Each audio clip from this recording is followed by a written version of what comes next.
अल्हम्दुलिल्लाहि रब्बिल आलमीन वस्सलातु वस्सलामु अला रसूलिल करीम अम्मा बाद वक़ाल नबी सल्लल्लाहु अलैहि वसल्लम बल्लिगु अन्नी वलो आया।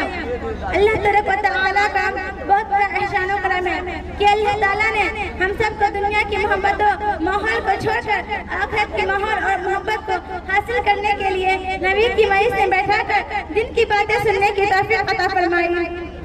आमीन।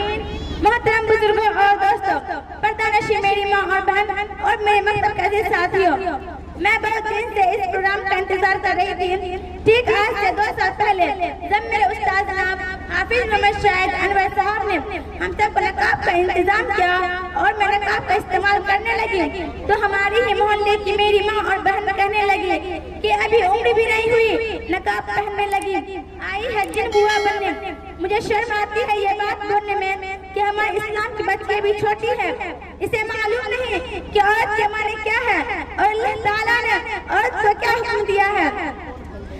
जब हमारी माँ बहनी मुझे दीन से आरास्ता नहीं करेगी तो मैं कैसे अल्लाह को राज़ी करने वाली बनूंगी। क्या हमारे नबी ने यही फरमाया कि शादी के बाद पर्दा करें, शादी से पहले पर्दा करना जायज नहीं, या शादी से पहले नकाब का इस्तेमाल करना हराम है? क्या शादी से पहले लड़कियां पर्दे नहीं रह सकती? अल्लाह ने तो औरत को पर्दा करने का हुक्म दिया, चाहे वो लड़की हो या औरत।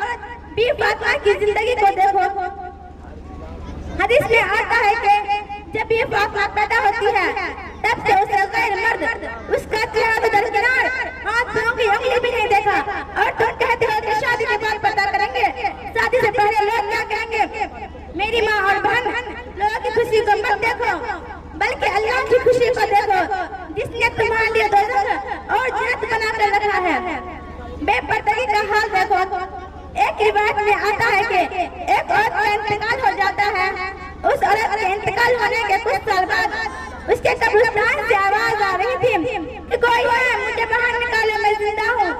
मोहल्ले वाले उस औरत की आवाज सुनकर घबरा जाते हैं और उस कब्र के पास जाते हैं तो आवाज आ रही थी कि कोई है, मुझे बाहर निकालो, मैं जिंदा हूँ। मोहल्ले वाले उस कब्र को खोलते हैं तो देखते हैं एक लड़की कब्र के कोने में सिमट कर बैठी हुई है। मोहल्ले वाले उस लड़की से पूछते हैं, ए लड़की तुम कौन हो और तुम्हारे सर की बाल कहाँ हैं? वो लड़की कहती है, जब मैं दुनिया में जिंदा थी मैं अपने सर पर दुपट्टा नहीं सजाया करती थी, इसलिए खुदा को नापसंद हुआ और खुदा ने मेरे सर के बाल को करके नोच लिया। फिर वो लड़की अपने चेहरे को उठाती है तो मोहल्ले वाले उस लड़की के चेहरे को देख कर घबरा जाते हैं और उस लड़की से पूछते हैं, ए लड़की तुम्हारे चेहरे की खूबसूरती कहाँ है? वो लड़की कहती है, जब मैं दुनिया में जिंदा थी मैं अपने चेहरे पे मेकअप लगाया करती थी, इसलिए खुदा को नापसंद हुआ और खुदा ने मेरे चेहरे को जहन्नम की आग में जला दिया।